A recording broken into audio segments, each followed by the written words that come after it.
Boa noite a todos e a todas. Para mim é um privilégio, é um prazer estar aqui nessa noite. Meu nome é Jurandir, sou um filho amado de Deus, lutando aí com algumas áreas da minha vida. Uma delas é o autoritarismo, procrastinação, pornografia, e a lista é enorme. Mas eu gosto de também compartilhar que algumas áreas e comportamentos que outrora eu tinha, e eu até celebrava isso como sendo qualidades, e Deus tem me mostrado nesse tempo de caminhada, de que isso é pecado, não agrada a Deus, e Ele tem me ajudado aí, dia após dia, a vencer esses desafios na minha caminhada. Então, só por hoje, eu não precisei, com todo o acesso que temos hoje, né, ir para um site pornográfico, ou ir para uma outra área, para alimentar o meu coração, para alimentar a minha mente.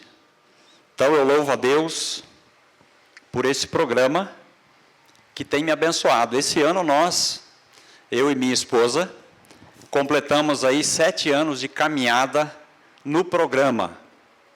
E eu gosto de relacionar com relação à minha conversão. Eu me converti em 96, nos casamos em 97, se não me falha a memória, 98, a minha esposa lá confirmando, 98. E eu não tenho dúvida nenhuma da minha conversão e para onde eu vou. Se agora o Senhor me levasse, eu tenho a plena convicção e certeza para onde que eu vou. Mas quando eu conheci o programa, eu digo para você que o programa, ele me trouxe um outro cenário.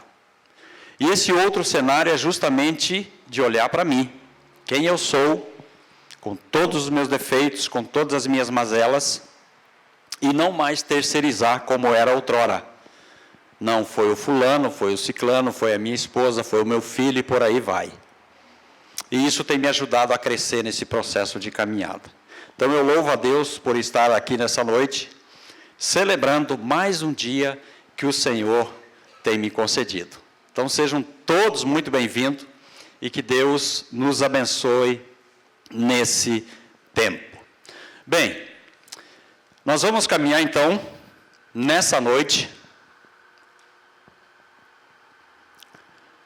aqui na introdução, nós temos aqui o passo 1 e o passo 2, você que está na caminhada, eu creio que assim como eu, no início de caminhada, levou ou teve assim um choque, de realidade.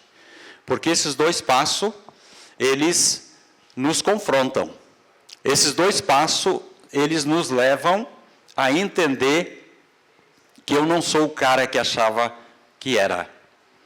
Que eu não sou aquele todo poderoso, decisivo, diante daquilo que estava à minha frente. Então, o passo 1 é o passo da realidade, passo da negação, onde eu olho para mim e começo a entrar num processo real de quem eu sou, o que eu fiz ou o que eu deixei de fazer. Passo 2 é o passo da esperança. Já me aprofunda um pouquinho mais nesse sentido de me levar a entender que é possível viver de forma diferente. Que eu não preciso ficar preso a nenhum tipo de situação ou comportamento que eu tenho, porque existe, como diz aqui, um poder superior. E esse poder superior tem nome, e o seu nome é Jesus Cristo. Passo 3, passo da entrega, então, Decidimos entregar nossas vidas e nossas vontades aos cuidados de Deus. Então, aqui, eu creio que quando nós chegamos a esse ponto da caminhada, já estamos, assim, consolidando um estilo de vida. Algo que me ajuda a entender que eu não tenho poder superior para fazer aquilo que eu gostaria de fazer por mim mesmo. Embora, claro, eu tente, e às vezes até consiga, mas é limitado. Eu não consigo avançar se Deus não estiver no processo. Romanos 10, 9 é um versículo bem conhecido também, creio que de todos, ou da maioria que aqui está, né?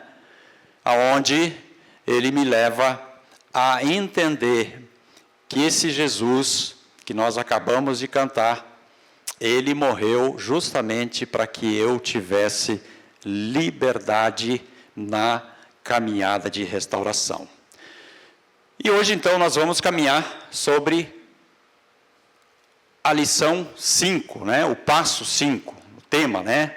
Rendição. Você é uma pessoa fácil de se render? Você tem facilidade em render-se diante das situações e circunstâncias? Eu creio que assim como eu, para você em algumas áreas é extremamente desafiador.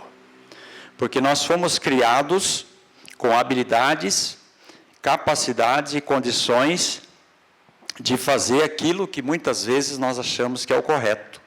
E até temos uma certa insistência nisso, né? E aí acabamos por não ceder em áreas da nossa vida. E o tema, então, sobre esse passo é um ato de coragem e sabedoria. O próprio Senhor Jesus passou por inúmeros momentos em que Ele, hoje, para nós, representa justamente posturas como essa. Um Deus, Pai amoroso, que, num ato de coragem, entrega o seu Filho para morrer por mim e por você. E, consequentemente, junto com Ele, anda a sabedoria, coragem e tudo aquilo que Ele mesmo representa como Filho de Deus. Nós vamos ver aqui, então, alguns pontos sobre esse tema. Gastamos muito tempo com o quê? Primeiro, entregando nossas vidas aos cuidados de outras pessoas. Às vezes nós gastamos o nosso tempo, investimos o nosso tempo, apenas por nos acharmos ineficientes, apenas por nos acharmos pessoas que talvez, diante daquilo que está na minha frente, né, do cenário que me apresenta, eu não consigo avançar. E aí nós terceirizamos, aí nós entregamos, de repente, algo que Deus tem mostrado, e tem me ajudado, e tem me capacitado, mas eu até então não tenho essa percepção, e nem muito menos me predisponho para avançar. E aí deixamos com que as pessoas nos conduzam, com que as pessoas nos direcionem. Segundo ponto, tentando fazer com que outros entreguem sua vontade aos nossos cuidados. Ou nós, né, paramos e deixamos com que essas pessoas conduzam as nossas vidas, né, ou nós tentamos fazer com que outras pessoas entreguem as suas vontades a nós. Ou seja, eu quero trazer esse controle para mim. Eu quero ter o controle da situação, eu quero conduzir as situações ou até mesmo pessoas. E isso é extremamente escravizante. Por quê? Porque às vezes eu não só paro, né, no meio do caminho, eu não só deixo de avançar num processo de restauração na minha vida, mas me preocupo com o outro. Porque a minha percepção com relação à pessoa, com relação ao que ela faz ou deixa de fazer, não me agrada. Eu até os meus 18, 19 anos, eu tive poucos amigos. E qual que era a minha concepção e a minha ideia no sentido de atrair esses amigos para mim? Esses amigos que eu selecionei nesse período da minha vida, eles tinham que pensar como eu, ir nos lugares que eu ia e fazer as coisas que eu fazia. Isso é insanidade. Não existe em lugar nenhum eu querer controlar vidas de pessoas ou obrigá-las a elas serem conduzidas, ou seja, está aqui nas minhas mãos, eu vou te conduzir, eu vou te dar a direção que você precisa. Então, no passo 3, conforme nós já vimos, passo 3, aprendemos a render nossas vidas e vontades a Deus. Mas o que significa render-se? Nós vamos aqui ver alguns pontos. O que significa render-se?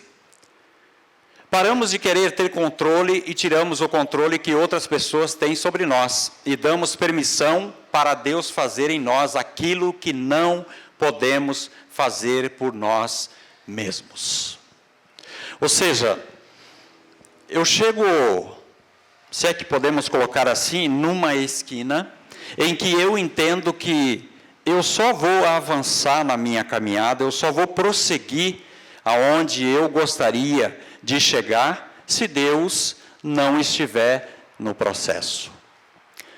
Tendo essa consciência, estando claro sobre a minha vida e a minha impotência como ser humano, eu passo então a entender que a permissão que eu abro para Deus fazer na minha vida é o que realmente conta. E aí eu consigo seguir pela caminhada. Confiamos que os planos de Deus são melhores que os nossos. Aqui é um desafio para nós. Muitas vezes esse cenário que cria-se na nossa cabeça é de que as minhas decisões, aquilo que eu quero, aquilo que eu faço ou que eu intento fazer é o melhor. E aí nós deixamos de ser conduzidos, orientados de uma forma muito saudável nas decisões que nós queremos tomar sobre a nossa vida, pelo simples fato de ignorarmos isso, de não confiarmos em Deus, de não deixarmos com que Deus conduza a nossa vida. Confiamos no seu tempo e na sua pessoa. Então, quando esse cenário passa a dar espaço para Deus, a me trazer à minha mente e coração de que Deus precisa estar no negócio, eu consigo caminhar pela vida com muito mais confiança. Sabendo que esse Deus, conhecedor de todas as coisas, sabe o momento, a circunstância, a situação pela qual eu estou passando. E aí eu consigo avançar. Paramos de fazer o trabalho de Deus. Eu creio que não só comigo, mas com você também, por muitas e muitas vezes, nós tentamos ajudar ou sinalizar para Deus aquilo que eu quero, que eu desejo, ou que eu intente fazer. Mas esse passo, ele me ajuda a entender que dar esse espaço, por assim dizer, dar essa abertura para que Deus trabalhe na minha vida, é um diferencial extremamente libertador.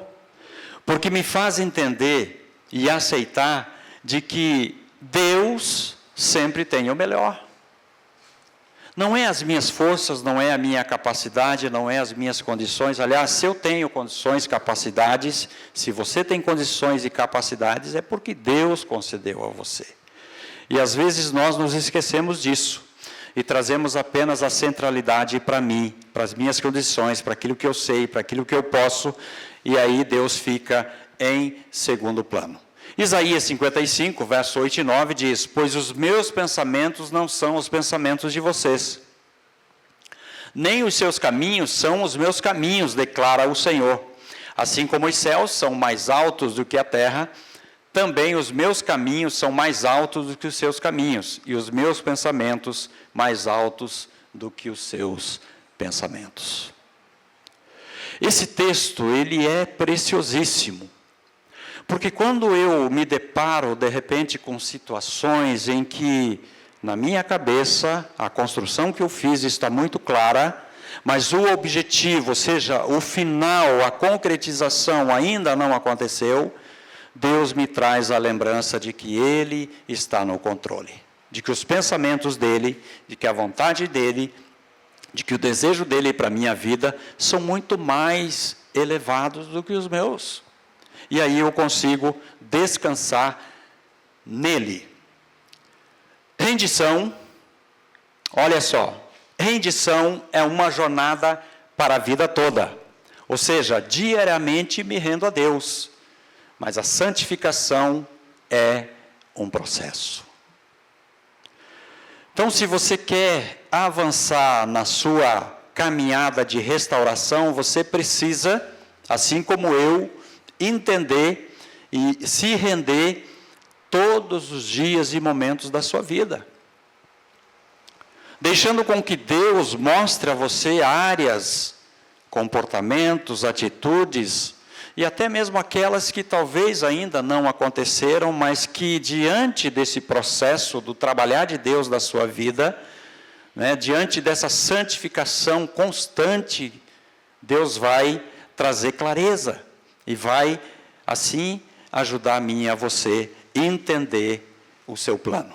Filipenses 1,6 diz: pois eu estou certo de que Deus que começou esse bom trabalho na vida de vocês, vai continuá-lo até que ele esteja completo, no dia de Cristo Jesus.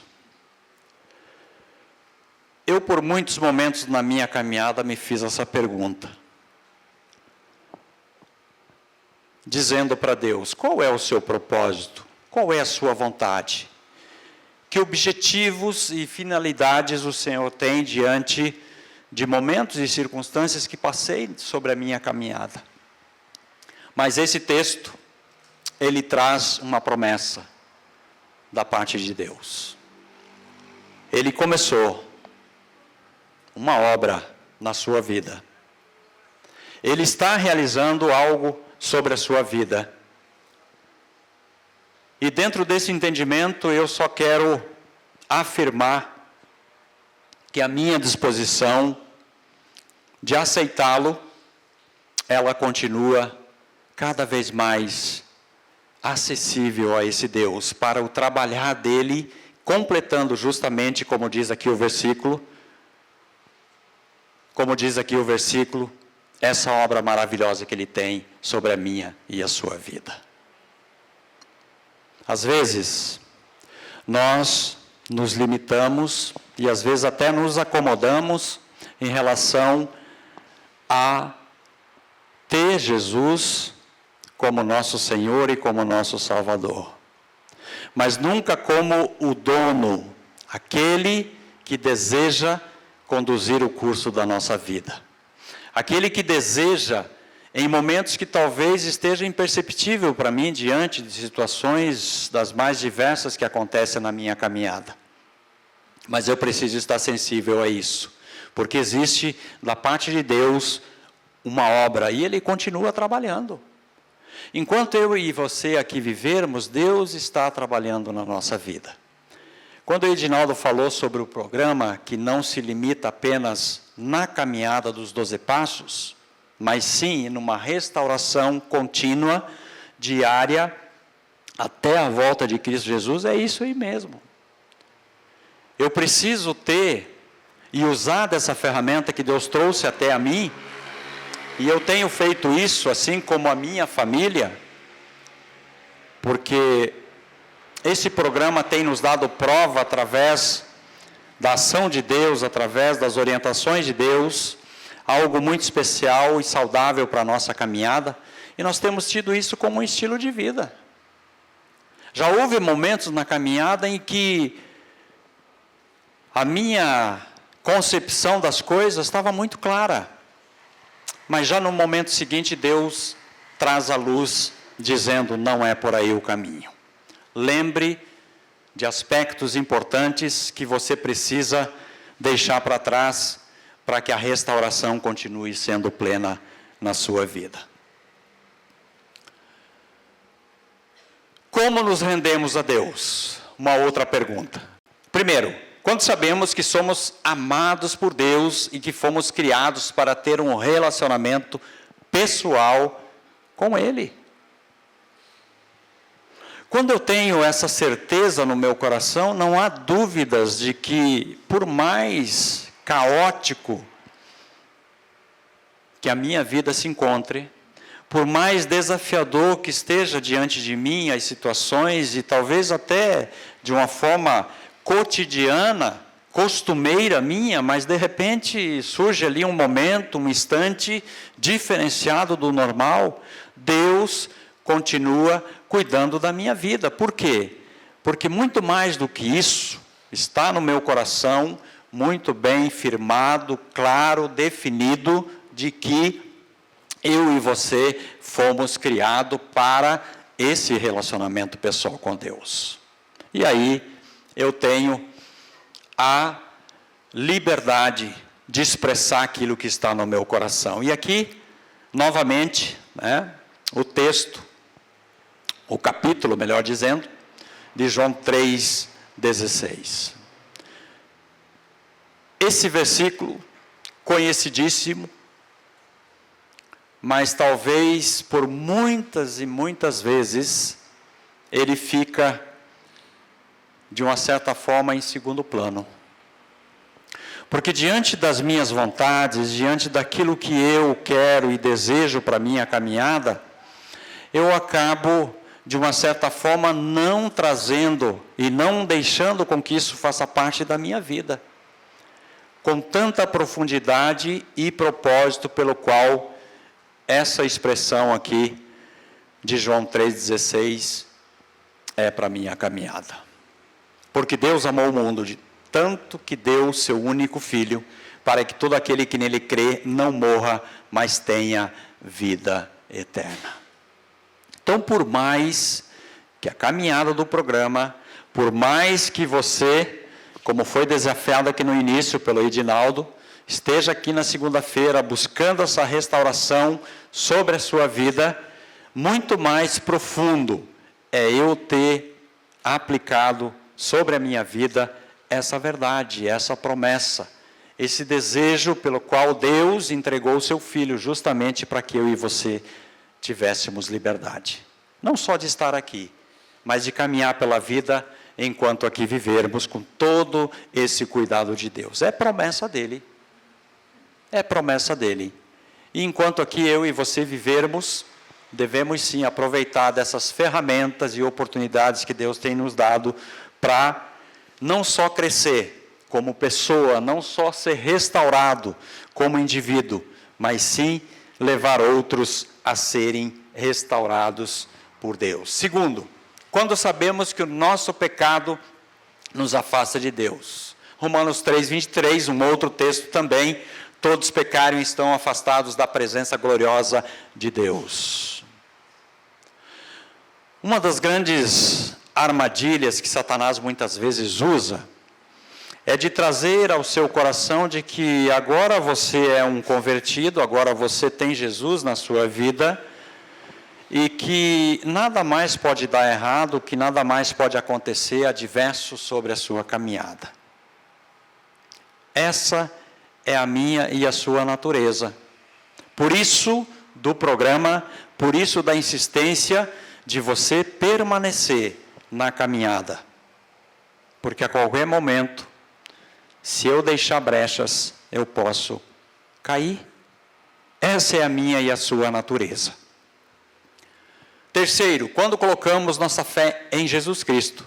Porém, alguns creram nele e o receberam.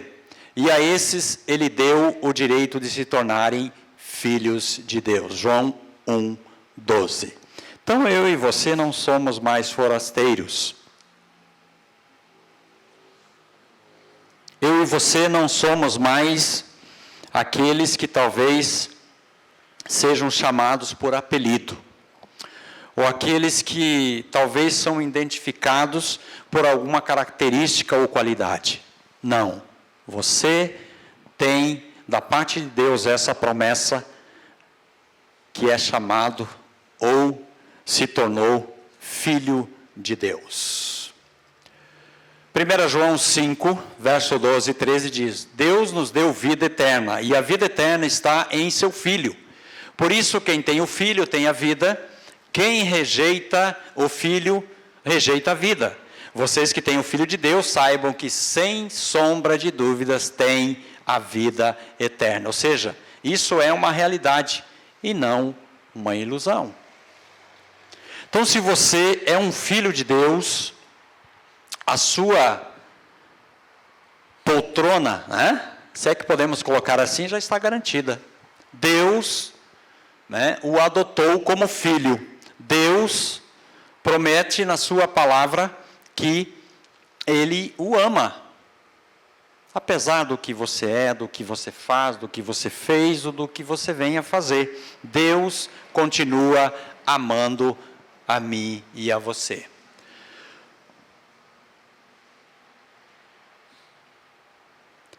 Eu quero convidar vocês para ficarem de pé, para nós lermos juntos aqui a oração da serenidade.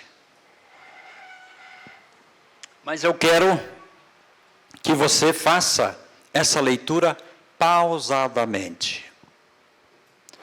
A oração da serenidade, ela é muito especial e nos ensina muitas verdades pessoais, trazendo para uma realidade que talvez eu e você já vivenciamos e que venhamos a vivenciar, mas ela, na sua aplicação, nos ajuda a entender quão saudável, importante é para nós vivenciarmos isso no nosso dia a dia e nos momentos em que passamos. Então, vamos lê-la pausadamente. Vocês me acompanham aí? Vamos lá? Deus, conceda-me a serenidade para aceitar aquilo que eu não posso mudar, a coragem para mudar o que me for possível, e a sabedoria para poder discernir entre as duas, vivendo um dia de cada vez, apreciando o momento de cada vez, recebendo as dificuldades como um caminho para a paz, aceitando esse mundo cheio de pecados como ele é, assim como fez Jesus, e não como gostaria que ele fosse, confiando que o Senhor fará tudo dar certo, se eu me entregar à sua vontade, pois assim poderei ser razoavelmente feliz nessa vida e supremamente feliz ao seu lado na eternidade. Amém. Pode sentar, queridos. Finalizando aqui o nosso tempo, antes de irmos ali para nosso momento de partilha, eu quero trazer aqui uma definição para vocês da palavra rendição. Rendição pode ser vista como um ato de coragem e sabedoria, permitindo que novas possibilidades surjam quando nos libertamos do controle ou resistências excessivas. Então, rendição é eu me permitir viver de uma forma corajosa, viver de uma forma sábia, dando essa possibilidade ou me colocando para que Deus me ajude nesse processo. E aí, com certeza, eu vou conseguir caminhar pela vida de uma forma muito mais leve, olhando todo um contexto, visualizando todo um cenário, mas tendo uma certeza de que Deus está no controle. Então, aqui, para nós partilharmos duas perguntas. A primeira, já entreguei minha vida para Jesus? A segunda, busco crescer no meu relacionamento pessoal com Deus, ou seja, me rendendo completamente?